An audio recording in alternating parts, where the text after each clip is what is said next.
Instituto Multidisciplinario de Especialización. Formación con sentido humano.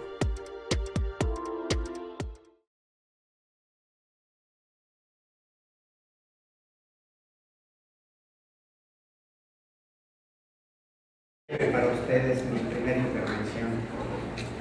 Con lo que voy a comenzar, más que con el tema en sí, es contándoles un episodio de la vida de Franz Kafka. Y quizá van a empezar a pensar, mientras cuente este episodio, que va a ser kafkiano que yo empiece a decir eso en un evento como este, y van a suponer que a lo mejor ya me dio un ataque de psicosis y me equivoqué de evento. Pero voy a volver al final sobre el porqué de esta anécdota. Esta anécdota tiene que ver con los últimos años de la vida de Franz Kafka, cuando él, junto con el que fue el amor de su vida, si no es que el único, Dora, se mudan a Berlín. Y estando en Berlín, ellos solían hacer una caminata todos los días al atardecer. Y sucede que en una ocasión que van por un parque cercano donde ellos viven, ven a una niña entre 6 y 7 años de edad sentada en un banco del parque y llorando desconsoladamente. Y Kafka se conmueve cuando ve a esta niña y se aproxima a preguntarle qué le sucede. Y la niña le dice: lo que pasa es que perdí a mi muñeca favorita y sin ella pues yo no sé qué voy a hacer. Y rompe en llanto nuevamente. Y Kafka en ese preciso instante comienza a urdir una historia para tratar de consolar a la niña. Le dice: oye, no perdiste a tu muñeca, me mandó una carta diciéndome por qué se había ido de tu casa. Entonces la niña se sorprende: ¿cómo que te escribió una carta? ¿Dónde está? Si no, no la traigo conmigo, pero si tú vienes mañana a la misma hora, te voy a traer esa carta. ¿Y qué dice esa carta? Entonces comienza a platicarle que la muñeca se había sentido muy cautiva en la casa de la niña, la quería muchísimo, enormemente a la niña, pero no conocía nada del mundo fuera de las habitaciones de la casa de la niña. Y la muñeca quería salir a conocer el mundo, quería conocer a otras personas y hacerlo con la promesa de regresar a la casa de la niña. Entonces la niña se consuela un poco, pero promete venir al día siguiente. Al día siguiente, efectivamente, ahí está la niña y efectivamente uno de los escritores más brillantes del siglo XX cumple su promesa y llega a la cita con una carta escrita de su puño y letra que supone le escribió la muñeca. Y entonces ahí cuenta detalles de todo esto que le dijo en el día anterior. Y él ve que la niña no tan fácilmente se va a convencer de sentirse tranquila. Y ahí tenemos, insisto, una de las mentes más lúcidas de la literatura del siglo pasado, escribiendo durante 3 semanas consecutivas, diario, una carta para esta niña. Y cuenta Dora, a muchos de sus biógrafos, entre ellos uno de su mejor amigo, Max Brod, que en esas cartas Kafka estaba poniendo todo: su prosa elegante, su ironía, su buen humor, una prosa que cautivó a la niña de tal modo que la niña no tuvo pesar por la muñeca. Y la historia es larga, no se los voy a contar tan larga, pero sí les voy a decir que en esas 3 semanas Kafka va contando los países que esta muñeca conoce, los amigos nuevos de los que se va haciendo, y va preparando a la niña para la despedida, es decir, la muñeca no va a regresar. Y Kafka la última semana está pensando: ¿cómo le voy a decir eso? Y después de darle vueltas a las ideas, finalmente dice: pues la voy a casar. Entonces en las últimas cartas dice: la muñeca se casó, y en las cartas de cuenta la boda, los invitados, el pastel, no sé si la noche de luna de miel, pero muchos detalles de platicó. Con esa última carta la niña estuvo totalmente feliz. Obvio se hicieron grandes amigos Kafka y esta niña, pero Kafka 3 años después falleció. Hasta aquí la anécdota y hasta aquí lo que voy a decir de Kafka. Al rato regreso y ahorita sus neuronas están pensando que estoy disvariando y que me equivoqué de evento, pero al rato volvemos al asunto. Y ahora sí entramos con Brunner. En el caso de Brunner tenemos un autor excepcional por 2 razones centrales. Una, y es algo bueno en este evento, que la mayor parte de los autores de los que uno habla cuando se habla de constructivismo son autores ya fallecidos tiempo atrás, ¿no? El caso de Piaget, el caso de Vygotsky, todas las colaboradoras de Piaget han muerto ya. Pero en el caso de Brunner estamos con un autor vivo, y no solo vivo, sino lúcido, activo y productivo. Y esto pues es una gran oportunidad que cuando uno quiere hablar de alguien que todavía está vivo, siempre existe la posibilidad de contactarlo y aclarar dudas o enriquecer parte de las propias ideas del autor.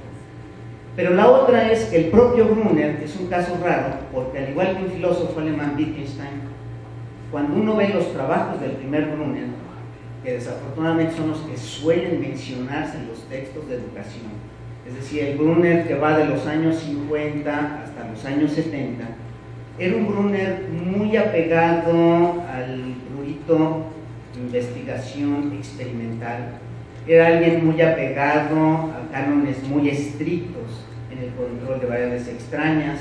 Él se dedicaba a estudios de percepción y lo hacía en un laboratorio, en una situación muy controlada. Y el enfoque que él manejaba, obviamente no era conductista por ningún lado que se le viera, tenía un marco teórico muy racionalista. Él, desde muy joven, fue amigo personal de Piaget, tuvo grandes estancias en Ginebra con Piaget, se iban juntos a tomar el refrigerio allá en los montes que rodeaban a Ginebra.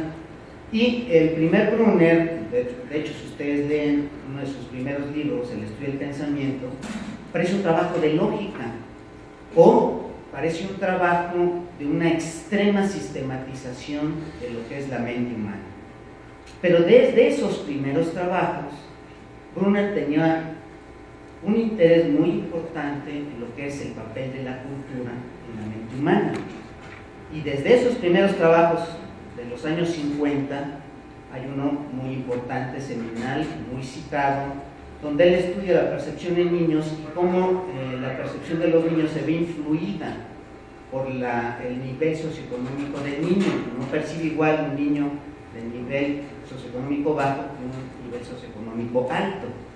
Sin embargo, nunca hizo un trabajo sistemático sobre el rol de la cultura. Pero sucedió que a finales de los 60, principios de los 70, se tradujo al inglés por primera vez uno de los libros más importantes de Vygotsky, que es Pensamiento y lenguaje, o Pensamiento y habla, como es en el original ruso. Y a quien le pide la Universidad de Harvard que haga el prólogo de ese libro es precisamente a Jerome Brunner. Otro libro seminal de Vygotsky, lo publicó el MIT, el Instituto Técnico de Massachusetts, es Mind in Society. Ahí el prólogo lo hace el propio equipo de psicólogos que se dieron a la tarea de juntar los materiales para este libro. Pero en ese prólogo Brunner por primera vez puede leer a Vygotsky más allá de dos artículos que era lo único que él conocía, porque era lo único que se conocía en inglés, y Brunner no sabe ruso. Así que cuando hace ese prólogo empieza a descubrir una enorme afinidad entre sus propias ideas y las ideas de Vygotsky. Y él comienza, justo desde los 70, a trabajar una línea donde la cultura cumple un papel fundamental.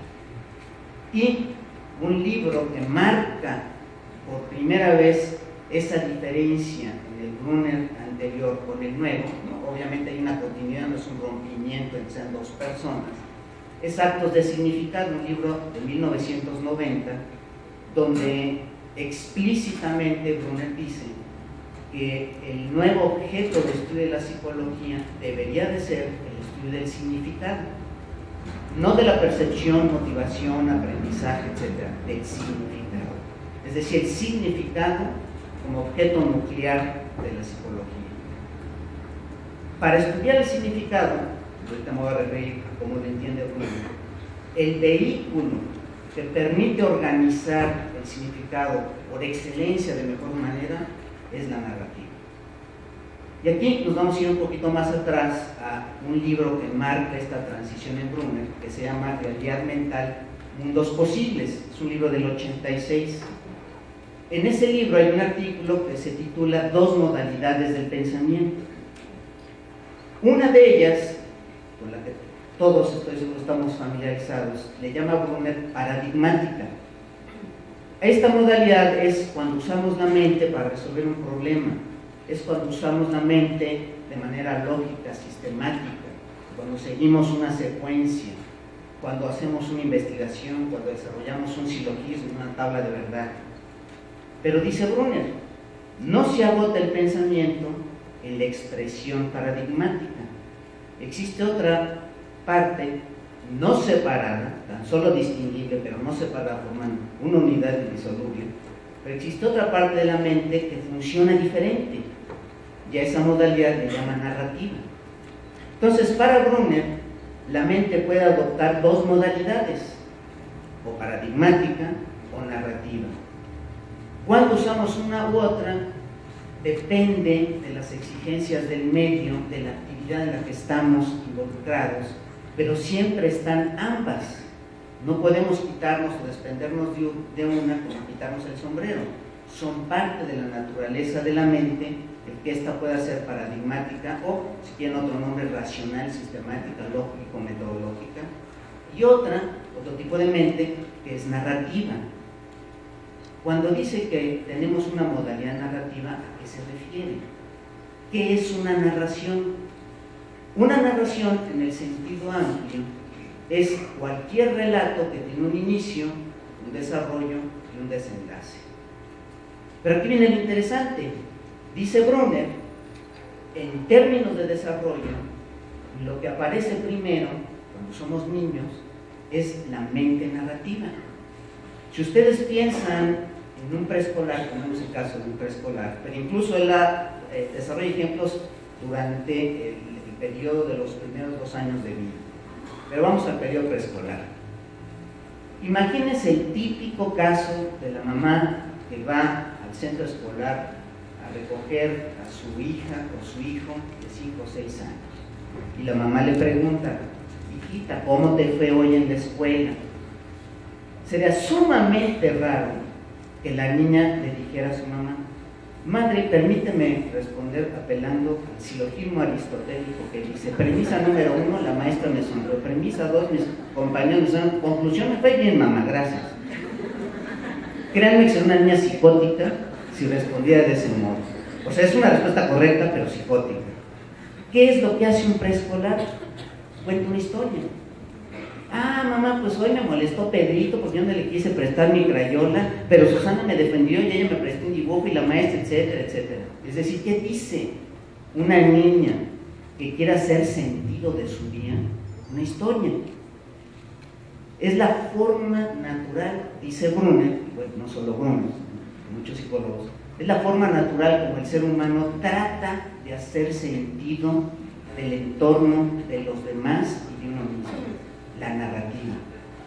Difícilmente el preescolar va a tener la mente disciplinada para pensar paradigmáticamente, lo cual no significa que no lo haga. Toda vez que un preescolar resuelve un problema cotidiano, quiere alcanzar galletas que están muy altas y te acomoda, o sube un banco en otro para poderlas alcanzar, está usando una mente paradigmática. Sin embargo, lo que nos domina la mayor parte del tiempo es una mente narrativa. Tratamos de hacer sentido del mundo narrativamente, incluso como adultos. Porque si la esposa o el esposo, el novio o la novia, los que están presentes, les pregunto, oye, ¿me quieres? A ver, premisa número 1, te portaste mal ayer. Premisa número 2, mal anteayer, no. Nadie va a responder usando un método lógico, ni siquiera operatorio, pese a Piaget. ¿Qué es lo que usamos cotidianamente? La narración. ¿Qué significa usar la narración? Brunner se apoya en otro autor, que no podemos catalogarlo, fue un erudito que trabajó en muchas áreas, Kenneth Burke. Y este señor Burke planteó en un libro, Los motivos de la conducta humana, que la literatura, la narrativa, puede ser un modo de organizar las ciencias sociales en general. De ahí, Brunner retoma la unidad mínima de una narración, lo que Burke llama la péntada. Toda narración, dice Brunner, tiene 5 elementos indispensables.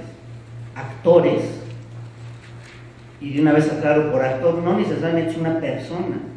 Si yo en la clase de física voy a hablar de Newton, y me refiero al binomio de Newton, un personaje en narración es el binomio, no necesariamente Newton persona. sino el binomio. O si yo voy a hablar de la tabla periódica de los elementos, mi personaje es la tabla periódica de los elementos. Entonces tomen personaje o actores en el sentido amplio. Toda narración, por breve que sea, tiene actores o personajes. 2, escenarios. Ninguna narración ocurre en un espacio vacío. Todas forzosamente se describe un escenario donde tiene lugar inevitablemente las acciones, que son el tercer elemento. Entonces tenemos los actores, el escenario, las acciones. Un cuarto elemento son los recursos, instrumentos, materiales, herramientas que se ponen en juego al desarrollo de una narración. Puede ser un auto, puede ser un pizarrón, puede ser un compás, puede ser las llaves que abren una puerta. Cualquier elemento físico, material, utensilio son los recursos de una narración. Y el quinto y último, un desenlace. Toda narración debe de tener un desenlace, aun cuando el desenlace pudiera dar lugar a una nueva historia, es decir, como esas novelas o películas que dejan el final abierto y uno tiene que interpretar, bueno, realmente qué significa ese final. Incluso eso es un desenlace. Entonces estos 5 elementos, la péntada de Burke, que retoma a su vez Brunner, son elementos que uno debe considerar cuando con un propósito educativo uno pretende organizar contenidos educativos. Pero como toda narración, dice Burke y dice Brunner, siguiendo este autor, estos 5 elementos por sí solos no son suficientes para generar una narración que interese, que enganche a quien la lee o la escucha o la ve si es una película. Hay un 6º elemento y es el desequilibrio, el conflicto. Una narración sin conflicto no nos interesa. Si ustedes fueran al Cinépolis o Cinemex, que sé que vinieron de Sonora, Querétaro, etcétera, la cadena que tengan en su ciudad natal, pagan sus 40 pesos o lo que cueste, porque es variable también, por entrar al cine. Ya hicieron todo el operativo, donde alguien compra los boletos, otro aparta los lugares, otro va para las palomitas, etcétera. Se sientan, se apagan las luces, empieza la proyección y es el video casero de una familia, de su bebé y su primera popó o su primera pipí. ¿Qué hace uno? Pues se para y pide la devolución del dinero. Si uno va a pagar por ir a ver el video casero de alguien que ni siquiera conozco. ¿Qué es lo que me hace sentir satisfecho cuando yo salga del cine y decir, valió la pena la fila y pagar, etcétera, etcétera? Que la historia de la película me atrape, que yo vicariamente sienta lo que sienten los personajes, ya sea que ría en los momentos apropiados, o me entristezca, o llore de plano, como a veces sucede en algunas películas, en ciertas escenas. Es decir, que la historia me meta a mí dentro de su dinámica. Y aquí, como pie de página, muy breve, del impacto que puede tener una situación de ficción, cuenta Ismael Rodríguez, el director de Nosotros los Pobres, que cuando Pedro Infante hace esta escena, que espero que casi la mayoría vio, cuando el torito se muere quemado, y él lo sostiene en los brazos, y ríe y llora al mismo tiempo, porque el torito se murió. Todo el mundo ha visto esa escena. Es una escena, incluso vista en la televisión, impacta. O sea, hay gente que dice, yo no quiero ver eso es un dramón, no me interesa, ahorita quiero estar de buenas. Pero lo que cuenta el director es que todos los técnicos que estaban viendo a Pedro Infante les tomó 10 minutos recomponerse, porque les impactó tanto la actuación de Pedro Infante que empezaron a lagrimear los técnicos, los camarógrafos, el fotógrafo, el de los cables, y el propio Pedro Infante le tomó tiempo recuperarse, porque se posesionó tanto en la actuación que era como si realmente hubiera perdido un hijo en un incendio. Esto es el poder que tiene la narrativa, que nos hace vivir mundos virtuales, y no importa si son reales o no, en ese momento la ficción es real. la creo y la vivo. Si alguien cree en los fantasmas y un día se queda una noche sin luz en una casa sola, cualquier ruido extraño les aseguro que lo va a interpretar como el chamuco, el demonio, que ahí está. El poder de sugestión es grande. Claro, uno puede decir, no hombre, creen en el demonio, en el más allá, eso es ignorancia.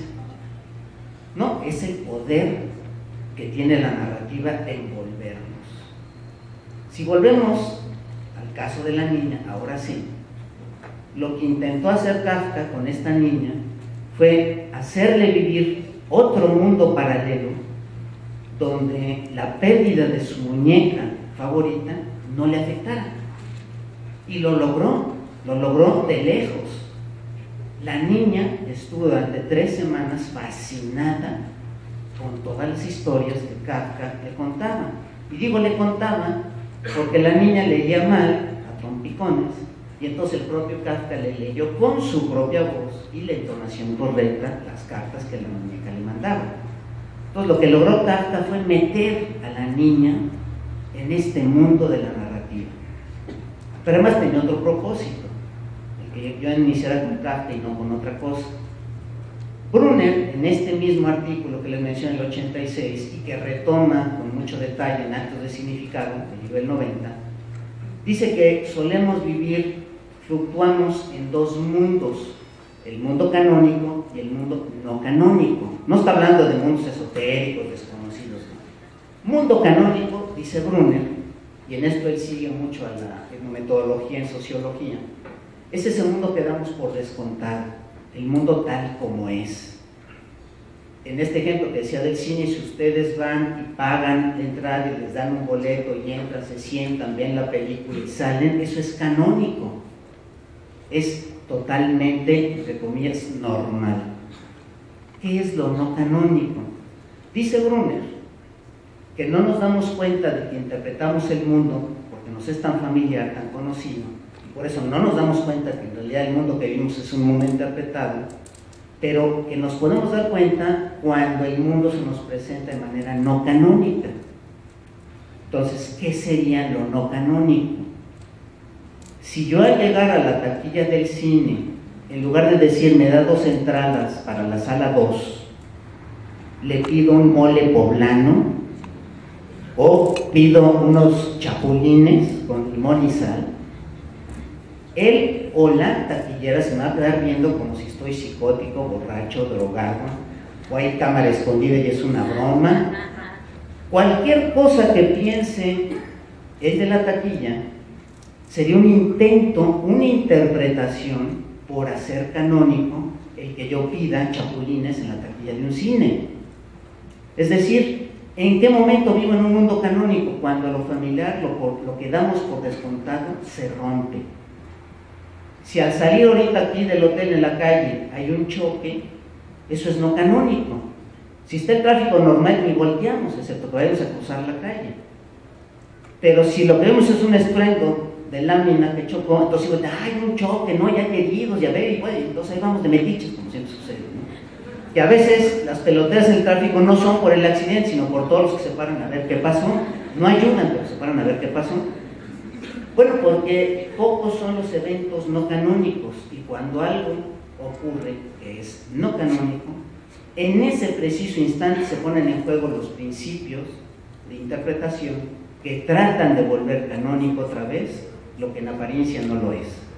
Es decir, oye, ¿por qué chocaron? No, yo creo que a ese se pasó el alto. No, lo que pasa es que él venía muy rápido desde la bajadita, etcétera, etcétera. Razones que intentan canonizar lo que en ese momento no lo es. Para ver si esto se da en niños, uno de los ayudantes de Brunner, Joan Lucariello, hizo un estudio con preescolares justamente. Es un estudio muy largo, muy complicado, no me voy a referir a sus detalles, es un estudio factorial muy elaborado, pero me voy a referir a la parte central. Lo que hace Lucariello es tener varios grupos, vamos a referirnos a dos, el control y el experimental. En ambos grupos, que eran niños no mayores de 7, 8 años, cuando mucho, les contaban la historia de Mari en su cumpleaños. Entonces dicen a los 20 niños, supone que hay 10 y 10, eran muchos más, eran más de 100, pero supongo que son 10 y 10.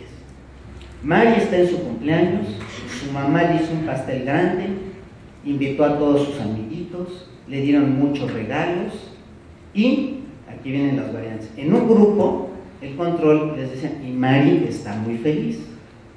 En el otro grupo, todo es igual hasta que le dicen, y Mari está triste y enojada. Lo que hicieron después es, en todos los niños, se les hizo una entrevista para preguntarles las razones, en un grupo de por qué Mari está feliz y en el otro por qué Mari está triste y enojada. En el grupo donde Mari está feliz, cuando le hacían las preguntas a los investigadores a la niña o al niño, se le quedan viendo como, ¿está usted tonto o qué? Pues como que ¿por qué está feliz? Pues es su cumpleaños, le dio regalos, hay pastel, etcétera, etcétera. ¿Cómo debe de estar Mari? Pues feliz. Pues porque sí, decían muchos, porque es su cumpleaños. Y sí hubo quien le dijo, ay, que no entiende, le dice al lector. O sea, como que él le contó la historia, pues que no entendió la historia que me contó, le decía a algunos niños. En el otro grupo, donde le dijeron, Mari está triste y enojada, verbalmente elaboraron hasta 10 veces más las razones por las cuales Mari estaba triste y enojada. Las razones que daban los niños eran, por ejemplo, lo que sucede es que Mari en la mañana se peleó con su mamá y todavía le sigue el coraje. Lo que pasa, el niño decía, lo que pasa es que Mari estuvo esperando una bicicleta y nadie se la regaló, entonces está triste y está enojada. Otro, no, lo que pasa es que Mari, etcétera, etcétera. Es decir, ¿qué hicieron estos niños? Con sus interpretaciones estaban tratando de hacer canónico el que una niña en su cumpleaños, rodeada de amigas y regalos, esté triste y enojada. Entonces este estudio muestra que desde que uno es preescolar, uno entiende el mundo ya de una manera canónica, como debe de ser. Y cuando algo se sale de la norma, cuando abruptamente la realidad se vuelve no canónica, en ese momento se echan a andar procesos que intentan volver canónico a la realidad nuevamente. Entonces dice Brunner, en términos educativos, ¿cuál es la gran moraleja de usar narrativa en la educación? Una, la más evidente es, los programas contenidos de estudios deben de iniciar con una presentación no canónica. Es decir, si yo empiezo una materia por el punto de vista canónico, lo más probable es que se duerman. Es decir, ¿por qué matemáticas, química y física en ese orden siguen siendo el foco de los niños mexicanos, si no es que en otros lados también? Porque se suele recurrir a un modelo canónico y paradigmático de la enseñanza de esas asignaturas. Es decir, se le trata de transmitir al niño una serie de conocimientos de cómo deben de ser las reglas y criterios de esos conocimientos en física, química, biología, etc. Obvio que el niño entonces desarrolla antipatía especialmente hacia esas materias. Pero si yo inicio en lugar de un mundo canónico y paradigmático por lo no canónico y narrativo, es decir, si yo organizo los contenidos en una historia que inicia con una presentación no canónica, es mucho más probable, si no seguro, es mucho más probable que enganche al estudiante en la historia. Entonces a lo mejor yo puedo iniciar con una historia personal de Newton y voy engarzando los principios matemáticos de Newton, al menos aquellos que corresponden al curso. En lugar de yo hablar de la tabla periódica de los elementos como tal, armo una historia que no solamente va a romper el esquema cotidiano del niño, sino le va a hacer pensar el porqué de la tabla periódica de los elementos. Y claro, muchos pueden decir, no, pero es que yo sí lo digo.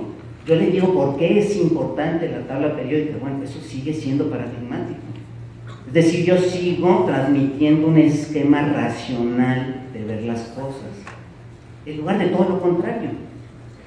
Por eso yo inicié con Kafka en lugar de con Brunner, porque eso les hizo pensar en cuál será la relación de Kafka con Brunner. Y en la medida que contaba la anécdota y de una niña menos, ¿qué tiene que ver esa niña con Brunner y con la educación? Pero ahora lo podemos ver. Bueno, es una historia. y la historia nos muestra el poder que tiene la ficción desde que uno es preescolar hasta que uno es un adulto. Ese momento mágico de la infancia que sigue a esa igualmente mágica frase de había una vez o hace mucho tiempo, que todo mundo está a la expectativa de qué sigue, es la forma natural que los humanos tenemos de hacer sentido. Como lo muestra la antropología cuando se estudian las cuevas donde vienen estas primeras expresiones narrativas de nuestros antepasados, en Altamira, en Lasco y en una gran cantidad de cavernas, lo que se plasma en los muros de piedra son historias, y son historias que ellos se contaban a sí mismos. Hay un artículo, por cierto, nomás como pie de página, muy interesante, en el último número de una revista que se llama Letras Libres, cuyo director no soporto, que es Enrique Krause, pero bueno, se hacen a un lado a la personalidad de este señor. El artículo es de Mario Vargas Llosa, y justo el artículo se llama El poder de la ficción, y lo que hace Vargas Llosa es una historia desde los antepasados, incluso los homínidos, y qué papel cumplió la narrativa en la creación de la humanidad, de la civilización, de la sociedad. Y todo esto va muy hilado a esta otra modalidad de la mente, la narrativa. Porque si nosotros examinamos los planes, los objetivos educativos de la mayor parte, desde primaria, incluso a veces desde preescolar hasta preparatoria, y a veces paradójicamente incluso a nivel universitario, el acento, la fuerza de la organización curricular versa sobre un modelo paradigmático de la enseñanza. Es decir, como si el estudiante fuera de tiempo completo un ser humano paradigmático, pero no lo es. Ustedes saben que no somos así, y que sea por eso la falta del factor motivación en la enseñanza. O sea, ningún objetivo educativo enuncia el despertar el interés, el generar la fascinación, el sorprender al estudiante. Ningún objetivo dice el estudiante terminará sorprendido al terminar esta unidad. ¿Qué es eso? Eso es lo que es la narrativa, que tiene que ver con el significado de las cosas, el significado que le damos a todo. Pues no está ahí. Entonces queda en manos del docente, si tiene ingenio, si tiene cultura, en cómo engarza su práctica docente diaria con una narración que sorprenda a sus estudiantes. Y el propio Brunner se refiere a su maestra en la primaria. En este mismo libro cuenta la anécdota que él recuerda a su maestra de primaria, cuarto de primaria. Brunner cuenta esta anécdota cuando tiene como 70 años de edad y se acuerda del nombre y apellido de su maestra. Dice, ¿por qué me acuerdo de ella? Dice, porque esta maestra no nos transmitía información ni conocimientos. Lo que ella quería era hacernos copartícipes de aquello que a ella le sorprendía del universo, de la realidad. Entonces siempre nos decía, muchachos, fíjense qué fascinante es. Y a todos nos pararon en la punta de la silla a ver qué es lo que nos va a decir ahora. Y decía algo que sorprendía a los estudiantes. 70 años después la recuerdan. Dice, ojalá si hubieran sido todos mis maestros, porque la historia hubiera sido muy diferente. Pero en realidad lo que ocurre en el grueso del ejercicio docente, quizá por facilidad de uso de lo que es una forma estandarizada, es recurrir a la forma paradigmática, como si la mente del estudiante fuera exclusivamente racional, lógica. Y no lo es. Entonces, lo que ha ocurrido en los últimos, yo diría, 20 años, es que este enfoque, el narrativo, ha ido cobrando cada vez más fuerza, más centrada, más impacto. En Estados Unidos, a nivel básico, en el estado de Oregon, una escuela, todo su currículum lo organizó narrativamente. Y la descripción de esa experiencia son dos mujeres, Lavinsen y Jagger se llaman ellas, lo cuentan en un libro que se llama así, Narrative Curriculum, no está en español, no ha sido traducido. Pero es muy interesante ver en su experiencia cómo toda una escuela a nivel básico se organizó curricularmente, ya no solo una materia, todo el currículum se organizó de una manera narrativa y los resultados son espectaculares. O sea, niños y niñas estaban al pendiente de la clase como si fuera una telenovela que iba a durar un año, porque así duran las telenovelas, como un año. Y de hecho eso a veces se pregunta uno, ¿por qué millones de amas de casa, porque son más mujeres que hombres, siguen las vicisitudes de una heroína en una telenovela a lo largo de 100 o 200 episodios? ¿Qué las mantiene una hora diaria frente al televisor viendo una historia que no tiene el poder de la ficción, porque bastan 5 minutos para reírse del humor involuntario que tienen? O sea, las actuaciones son malas, los diálogos son artificiales, pero de todas maneras la siguen. Y muchas dicen, no, es que quiero saber en qué acaba. O sea, es mala, pero yo quiero saber en qué acaba. Pero si ustedes ven las, no sé, 50 telenovelas que ha hecho México, pues todas acaban igual. O sea, la heroína, desde el primer episodio, la ven sufrir, y va a sufrir en 99 episodios más. La mala, en 99 episodios, hace de las suyas. Pero en el episodio 100, si es que no la largan, la heroína se vuelve culta, rica, se casa con el galán de la telenovela, y la mala o el malo, hay 3 soluciones: o se suicidan, o los matan, o se van a un manicomio. Y todas son variantes exactamente lo mismo. Una de Lobos quizá es el prototipo de esta telenovela, todas son iguales. ¿Pero por qué las ven? Bueno, porque es una forma vicaria de vivir una vida paralela. Es una ama de casa atribulada de trabajo. Cuando ve una telenovela es una pausa en ese trajín diario. Y si esa pausa le está dando una historia que le nutre sus ideales, sus expectativas, pues obvio que va a tener efecto. Y por eso en general la gente prefiere ver una película, una historia que tiene un final feliz. Y muchos y muchas dicen, oye, ¿ya viste la película? Ah, no, ya me dijeron que se mueren, no, yo no quiero sufrir, yo voy a pasármela bien, quiero salir contento del cine. Ya si uno sabe que es un dramón, no la ven. Pasa como esta escena de Pedro Infante. Pueden ver las cómicas, pero nosotros los pobres, ni por casualidad. O se brincan, les ya va a morirse, no, entonces me hablas, ya que se acabó lo de esto. Entonces ya me la brinco, ¿no? Pues sí, porque nos sobrecoge. Y aquí es donde dice Brunner, ¿qué sentido tiene enganchar a la gente con la ficción? La ficción, por cierto, el verbo a lo que refiere es a construir, a crear. Ficción no es sinónimo de falso, como a veces se piensa. Ficción es construir, y viene porque en la antigüedad se pensaba que hacer ficción era construir precisamente una historia alrededor de algo, de un hecho, de un suceso, de una persona. Y eso es lo que hace la ficción, es darle sentido a ciertas cosas. El filósofo francés Paul Ricoeur, falleció recientemente, decía que narrar es organizar y hacer inteligible elementos diversos. Esto es narrar. Si aquí, camino a su casa, ustedes ven, insisto, en el ejemplo de un choque, al llegar a su casa van a contar el choque y van a meter en su historia lo que consideran que es pertinente al choque. Pero si ustedes dicen, oye, ¿no qué crees? Hubo un accidente horrible enfrente del hotel Fortín Plaza. No me digas qué pasó.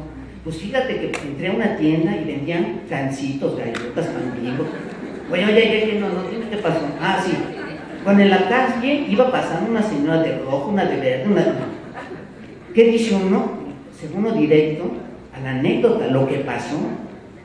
Es decir, uno mete en una narración los elementos pertinentes a la narración y conforman un todo inteligible. Eso es narrar. ¿Qué hacemos o qué deberíamos hacer a nivel educativo? Hacer unidades inteligibles. ¿De qué? De significado. Y entonces aquí viene una gran distinción que podemos hacer en las enseñanzas de 2 tipos de ciencias, lo que son ciencias naturales, física, química, biología, genética, etc., y ciencias sociales. En las ciencias naturales se apoyan en hechos, en leyes, principios de preferencia inalterables o alterables solo por las condiciones específicas en que un fenómeno se da, como el caso de la ley de gravedad. Funciona, pero no igual en todo tipo de objeto y forma, tamaño y viento, dependiendo del viento, etcétera, etcétera. Bueno, un objeto cae en tal lugar, en tal tiempo. Pero todas las ciencias naturales estudian fenómenos cuya dinámica es ajena a las acciones humanas. El eclipse que acaba de ocurrir, el eclipse de luna, ocurrió independientemente de que ganara Calderón y perdiera López Obrador. Es un fenómeno natural en el que no tuvimos ninguna intervención. Las ciencias sociales, por otro lado, estudian fenómenos cuya dinámica es por entero el producto de las acciones humanas. Ya sea sociología, ya sea derecho, antropología, psicología, pedagogía, semiótica, civismo, historia, etcétera, etcétera, son materias o áreas del saber que refieren a una realidad que nosotros mismos hemos construido, la sociedad ha construido. No es una realidad dada como producto de una ley invariante de la naturaleza. Los partidos políticos se suceden o no, no por una ley natural inalterable, sino por acción y efecto de los políticos y del pueblo involucrado en la toma de decisiones. Ahí es donde la narrativa cumple un papel más importante que en las ciencias naturales. Digo más porque lo cumplen las dos, pero podríamos conceder que la enseñanza de ciencias naturales podría seguir la línea paradigmática, si queremos seguir aburriendo a los estudiantes, claro. Pero si uno los quiere motivar, instigar, a abrirle los ojos de sorpresa, podría usar en ciencias naturales un modelo narrativo. Pero si la narración lo que hace es un todo inteligible, que le da sentido a sus elementos, la narración es el modelo por antonomasia ingénito de la enseñanza de ciencias sociales. Porque todo lo que tiene que ver con el accionar humano es aquello que es susceptible de narrarse. Cualquier evento sociológico, antropológico, económico, psicológico, si se narra, no solo entiendo mejor el significado del contenido, sino que motivo a la audiencia en la forma en cómo platico las cosas, que si simplemente sigo un lineamiento paradigmático, que puede ser muy bien desarrollado, como se hace en un currículum, en un plan de estudios, con sus objetivos claros, su introducción, etcétera, etcétera. Eso está muy bien en el papel, pero lo pongo en práctica en el aula y no me funciona como esperaba. Pero lo que nunca deja de funcionar es una buena historia. Digo, porque hay malas historias, pero una buena historia, desde siempre, desde los albores de la humanidad, nos enganchan, nos conmueven.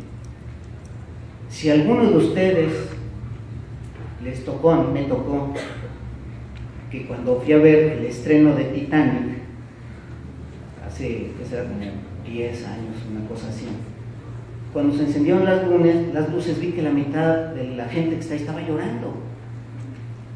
Yo no sé cómo es posible que lloren por algo que ocurrió hace casi 100 años. ¿Qué les cautivó de una historia que además, desde que la fueron a ver, sabían que el Titanic se hundió, sabían que se murió más de la mitad? ¿Por qué vuelven a llorar?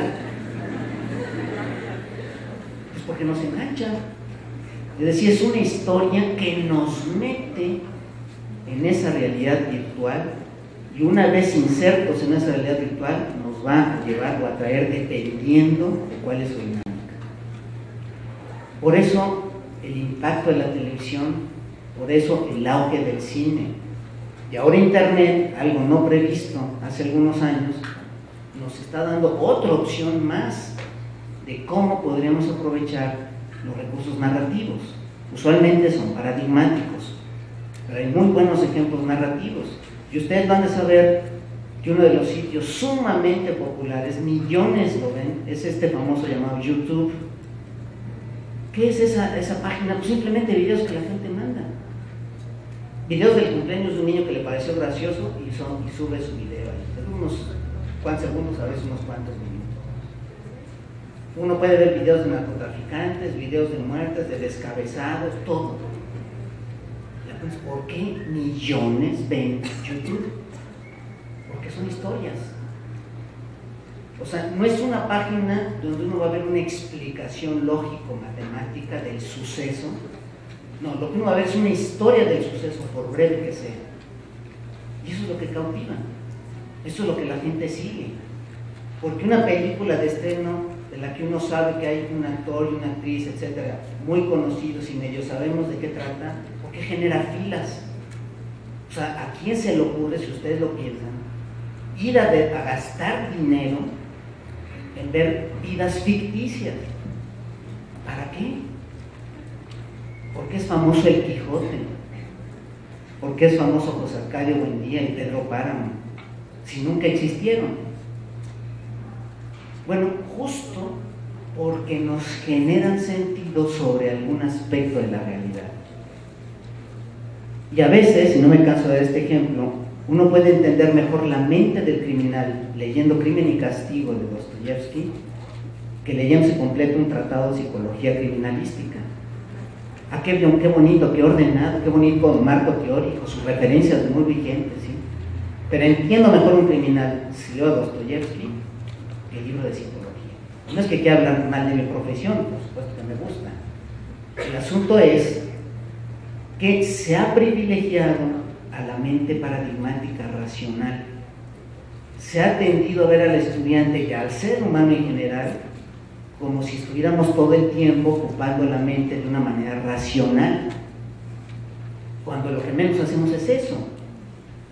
Claro, con honrosas excepciones habrá gente que se pasa el día nada más pensando en problemas, los típicos nerds que les llaman, que nada más están pensando en algún problema nuevo, novedoso, en cómo crear una nueva investigación, etc. Pero usualmente pasamos el resto de nuestro día, e incluso dormidos, viviendo narrativamente. Y no hay mejor ejemplo del poder de la narración que los sueños. Porque mientras uno está soñando, uno se angustia o se pone feliz dependiendo del contenido del sueño, y hasta que despertamos, pues era un sueño. Qué bueno que era un sueño si era una pesadilla.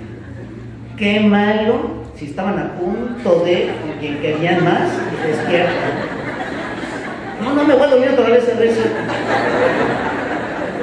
Pues sí, pero el sueño tiene ese poder, nos hace vivir vidas vicarias. Y un tercio de nuestra vida se nos va a soñar cuántas historias no hemos vivido. El asunto es que ahora, apenas ahora, se retoma la narración como un modelo para la enseñanza. No es el único que les platiqué de Oregon. Hay otro, les llaman educadores en Estados Unidos, que es un doctorado en educación. Egan se llama él, de hecho di la referencia también la vez pasada que vine. Kieran Egan tiene un libro que se llama, tampoco ha sido traducido, perdón que te haga referencia en inglés, pero no se han traducido, que se llama Teaching as Storytelling, es decir, la enseñanza como el contar una historia.